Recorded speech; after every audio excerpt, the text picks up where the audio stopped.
सासू माँ, किचन किस तरफ है? मैं तुझे सासू माँ दिखाई दे रही हूँ? माफ कीजिएगा, मैं अभी नई नई आई हूँ ना, तो मैं सभी को अच्छी तरह पहचानती नहीं। कहीं आप मौसी जी तो नहीं? महिमा को रोशनी पर बहुत गुस्सा आ रहा था। थोड़ी देर बाद रोशनी के असली सास और उसका पति मुकेश वहां पर आ गया। अरे बहू, तेरी सास मैं हूँ। ये ना तेरी सास है और ना ही मौसी, बल्कि ये तेरी ननद है। क्या? हाँ रोशनी, ये मेरी बड़ी बहन है। दीदी मुझे माफ कर दीजिए। वो क्या है ना, मैं पूरी शादी घूंघट डाली रही तो मैंने किसी को देखा ही नहीं ठीक से, इसीलिए मुझसे गलती हो गई। ममता वहां से गुस्सा होकर चली गई। बहू, ममता पढ़ने में बहुत अच्छी थी। उसका मानना था कि जब तक उसकी अच्छी नौकरी नहीं लग जाती वो शादी नहीं करेगी। लेकिन आज के बेरोजगारी के दौर में उसकी नौकरी तो लगने से रही, बल्कि उसकी शादी की उम्र भी निकल गई। अब वो 44 साल की हो गई है। ऊपर से तूने उसे सासू माँ कह दिया तो गुस्सा होकर चली गई। सासू माँ, चिंता मत करो, मुझे हर किसी को मनाना बहुत अच्छे से आता है। हाँ रोशनी, मुझे पता है तुम दीदी को मना लोगी। मैं दीदी को दुखी नहीं देख सकता। उनसे जल्दी जाकर बात कर लेना। रोशनी ने सभी के लिए खाना बनाया। सभी तो खाने की टेबल पर आ गए, लेकिन ममता नहीं आई। माँ, ममता दीदी नहीं आई। लगता है वो अभी तक नाराज है। ममता दीदी मेरी वजह से गुस्सा हुई हैं, इसीलिए मैं ही उन्हें मना कर आती हूँ। ममता अपने बेड पर बैठकर सर को झुकाकर रो रही थी। दीदी, मुझे पता है आप मेरी वजह से नाराज हो। मैं आपसे माफी मांगने आई हूँ, मुझे माफ कर दो। और दूसरी बात, आप अपनी शादी की फिक्र छोड़ दो। अब मैं आ गई हूँ ना, मेरे पास हर मर्ज की दवा होती है। मैं आपकी शादी इतने अच्छे लड़के से करवाऊंगी ना, जितना आपने सोचा भी नहीं होगा। नहीं रोशनी, मैं तुझसे बिल्कुल भी नाराज नहीं हूँ। तेरी जगह कोई भी होता तो मुझे अपनी सास ही समझता। मेरी इतनी उम्र हो गई और अभी तक मेरी शादी नहीं हुई। भला 44 की उम्र में कौन लड़का मुझसे शादी करेगा? जिस पंडित ने मेरी शादी कराई है ना, उसके पास तमाम रिश्ते रहते हैं, और अच्छे लड़के से आपकी शादी कैसे करानी है, उसके लिए मेरे पास एक जबरदस्त प्लान है। कैसा प्लान? वो मैं आपको तभी बताऊंगी जब आप खाना खा लोगी। तुम बहुत अच्छी हो रोशनी। चलो, अब मैं सबके साथ बैठकर खाना खाऊंगी, क्योंकि मेरा सारा दुख तुमने दूर कर दिया है। ममता हंसते खिलखिलाते हुए रोशनी के साथ खाने की टेबल पर आई और सभी के साथ बैठकर खाना खाने लगी। बहू, तूने तो कमाल कर दिया।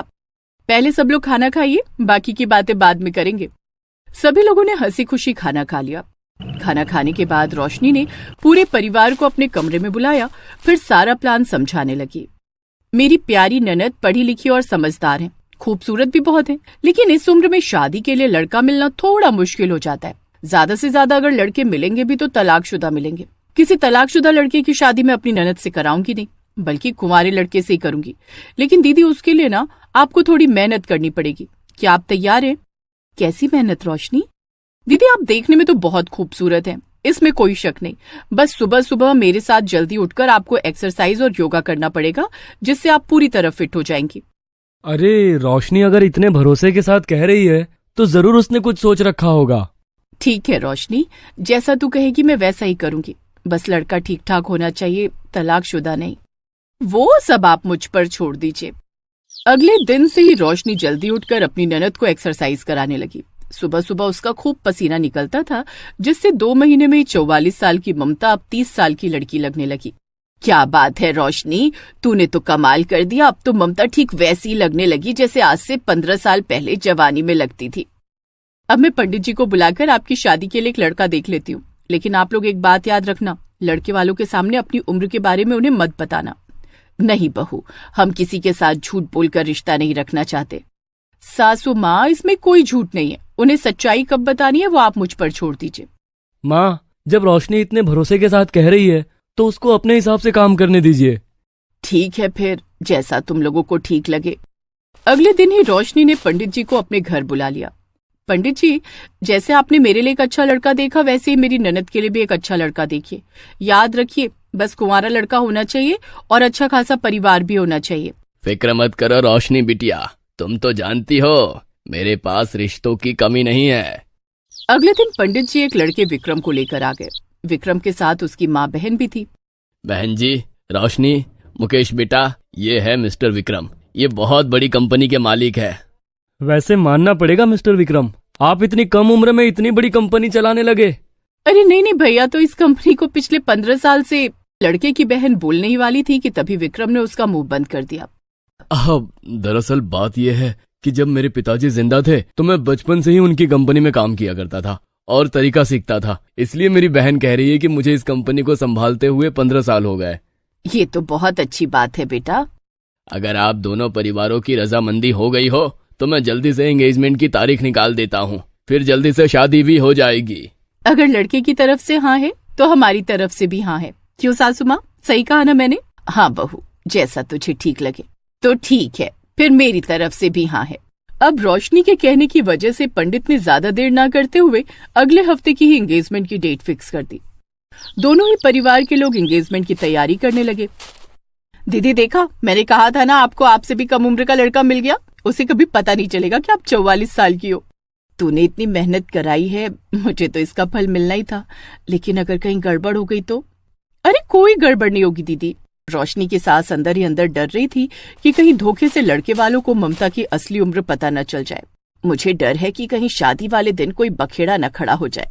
सासू माँ, मैंने ममता दीदी को इतना फिट कर दिया है कि किसी कुंवारी लड़की से भी ज्यादा खूबसूरत लगने लगी है। वहीं दूसरी तरफ विक्रम के घर में भी शादी की ही बातें चल रही थी। मुझे लगता है हमें लड़की वालों को सब कुछ सच सच बता देना चाहिए कि तेरी उम्र 30 साल नहीं बल्कि 45 साल की है। माँ, जब अभी तक किसी को पता नहीं चला तो आगे क्या खाक पता चलेगा? मैं भैया को 1 साल से एक्सरसाइज करा रही हूँ और उन्हें इतना फिट बना दिया है कि किसी कॉलेज के लौंडे से कम नहीं लग रहे। अरे एक बार भैया की पर्सनैलिटी देखो। मैंने इतनी मेहनत करके उनकी पर्सनैलिटी बनाई है, ये कहीं से भी 45 साल के नहीं लगते। वैसे बहन, डर तो मुझे भी लग रहा है। इतनी सुंदर, सुशील और प्यारी लड़की को हम धोखा दे रहे हैं। मुझे ये ठीक नहीं लग रहा।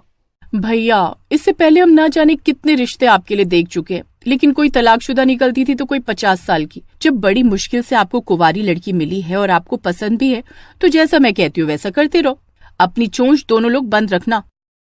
तो इस तरह शादी वाला दिन आ गया। दोनों परिवार के लोग बहुत खुश थे और नाच गा रहे थे, लेकिन फेरे होने के ठीक पहले। ममता जी, इससे पहले कि फेरे और वरमाला हो, मैं आपसे कुछ कहना चाहता हूँ। दरअसल बात यह है कि पापा की कंपनी संभालते संभालते मेरी शादी की उम्र निकल गई थी।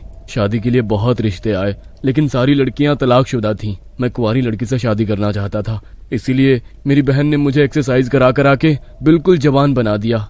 लेकिन मेरी उम्र 45 साल है। विक्रम की बहन ने सर पर हाथ रख लिया, लेकिन वहाँ कुछ बोल नहीं सकती थी। तभी ममता ने बोलना शुरू किया। अब जब आपने सच्चाई बता ही दी है तो सिर्फ आप ही गुनहगार नहीं है, मैं भी उतनी गुनहगार हूँ। दरअसल जो आपके साथ हुआ सेम वैसा ही मेरे साथ भी हुआ। मैं पढ़ लिख कर खुद के पैरों पर खड़ी होना चाहती थी, उसके बाद ही शादी करना चाहती थी। इसी कोशिश में मेरी उम्र निकल गई, न नौकरी लगी और न ही शादी हुई। उसके बाद जो भी रिश्ते आए सारे लड़के तलाकशुदा थे। फिर मेरी प्यारी भाभी ने मुझे एक्सरसाइज कराई और मुझे जवान बना दिया। मेरी उम्र भी 44 साल है विक्रम जी, लेकिन आप कुंवारे हैं और समझदार हैं, इसलिए मैं तो आपसे शादी करने को तैयार हूँ। पर अगर आप चाहें तो मना कर सकते हैं। विक्रम को भी लगा कि अब ये रिश्ता तोड़ने से कोई फायदा नहीं। उसे अपनी ही उम्र की कुंवारी लड़की मिल गई थी और वो भी इतनी खूबसूरत, इसलिए उसने शादी जारी रखी। अच्छा हुआ कि सारी सच्चाई अभी सामने आ गई। ममता, तुम मुझे बहुत पसंद हो। मैं ये शादी करने के लिए तैयार हूँ और हम दोनों किसी लड़के लड़की से कम थोड़ी ही हैं। हम दोनों बिल्कुल हीरो हीरोइन लग रहे हैं। क्यों सासू माँ, सही कहा ना मैंने? चलो ये अच्छा हुआ कि एक बोझ सर से उतर गया और मुझे भी एक अच्छी भाभी मिल गई। देखा सासू माँ, मैंने कहा था ना कि सब कुछ ठीक हो जाएगा। आपके अंदर जो डर था वो डर भी खत्म हो गया। अब हमारे बीच सब कुछ सच सच साफ हो गया है, कोई झूठ नहीं है। तो इस तरह रोशनी ने अपनी समझदारी से विक्रम और अपनी प्यारी ननद ममता की शादी करा दी और दोनों लोग खुशी खुशी अपनी जिंदगी जीने लगे।